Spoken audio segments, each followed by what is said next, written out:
રાજ્યના સૌ નાગરિકોને હું વિનંતી કરું છું કે આ મોક ડ્રીલમાં સહયોગ આપવા માટે ખાસ કરીને જે લાઇટો બંધ નહીં થઈ જશે, લાઇટો આપણે ક્યારે બંધ કરવી જોઈએ, કઈ રીતે કરવી જોઈએ એ આપણી સૌની જવાબદારી છે. અને 7:30 વાગે કાલે એ કમ્પ્લીટ આ મોક ડ્રીલને સફળ બનાવવા માટે આ તૈયારી મોક ડ્રીલની આપ સૌ લોકો કઈ રીતે કરી શકો તો 7:30 વાગે પોતપોતાની ઓફિસ હોય, ઘર હોય તો કમ્પ્લીટ હાઈડ આઉટ થઈ જવું જોઈએ. કે કાચ છે, અગર પડદા બંધ થઈ જતા હોય ને જો રોશની બહાર નહીં જતી હોય તો તમે લાઇટ બંધ નહીં કરશો તો બી ચાલશે,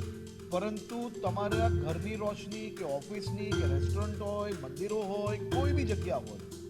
એની રોશની જે છે એ કોઈ બી પ્રકારે બહાર ના જાય તેની વ્યવસ્થાઓ આપણે સૌ લોકોએ કરવાની છે. તો કાલે આ મોક ડ્રીલમાં 7:30 વાગે કમ્પ્લીટ લાઇટ આપણે સૌ લોકોએ બંધ કરવાની છે. સાથે સાથે કોઈ બી પ્રકારે ડરવાની જરૂર નથી, કોઈ પેનિકની જરૂર નથી. આ મોક ડ્રીલ છે ને મોક ડ્રીલની અંદર તમામ નાગરિકો સમજી શકે તે માટે આ એક ખૂબ સારો પ્રયાસ